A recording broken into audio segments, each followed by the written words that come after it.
ဖွင့်မယ်ဆိုရင်ပတ်စံလေးယူငါရှာယူလို့တော့ငါပြောလိုက်သေးတယ် ရပါတယ်ဗျာကျေးဇူးတင်တယ်ကျွန်တော်တို့အခုမှပူပူနွေးနွေးယူရဆိုတော့ကျွန်တော်လှုပ်ကြွေးကျင်သေးတာနော်သူပင်မန်းတာမကြည့်ရဘူးဗျာ မလေးကျင်နာတလိုက်တာမောင်တို့ရဲ့ ဘလူးများလဲလို့ငါကောင်းကြီးပဲကွာဟမ်ဘယ်နဲ့ဒီနေ့မှာလှုပ်ဖြစ် ဆရာဗျာနေဘယ်လိုရောက်လာလဲ မင်းတော်တော်သတင်းစိုးပဲပေါ့ကွာဒီနေရာမှာတော်တော်စိုးတယ်ဆိုလို့ငါတာဝန်ကြလာတာစိုးပါဘောကွာ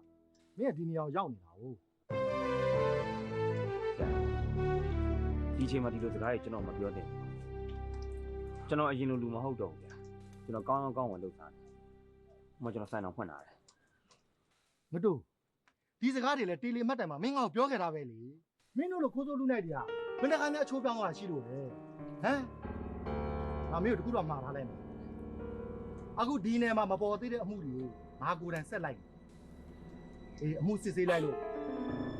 မင်းမှာပတ်သက်နေတယ်ဆိုလို့ရှိရင်မင်းနိုင်ငံမတွေ့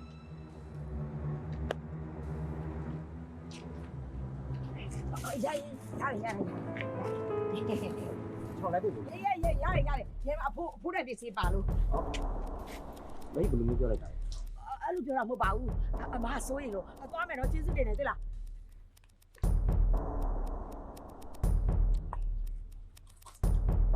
ဂျိုစိုးတွေကဝင်တော့မထင်ဘူးကွာ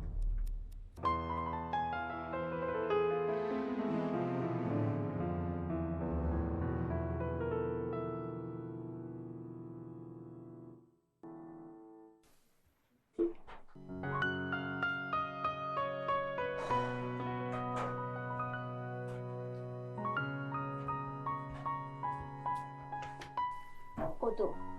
ဘာတပြင်းလာချလဲ ဘာမှဖြစ်ပါဘူးယူနေ ဘာလို့ဘာမှမဖြစ်ရပါလဲတခုခုတော့ဖြစ်နေ ဖြစ်လို့ကိုရိုနီယောက်တော်ကြိုးစိုးဝင်ပြီးလို့ချင်းနေ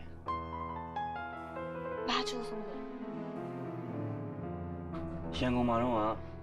ကိုရိုတီလီမှတ်တိုင်ရလူရင်းနဲ့ပြဿနာခဏခဏတက်တဲ့နေရင်းဆိုတဲ့လူကအခုဒီနေကိုနေပြောင်းကျလာတယ်တဲ့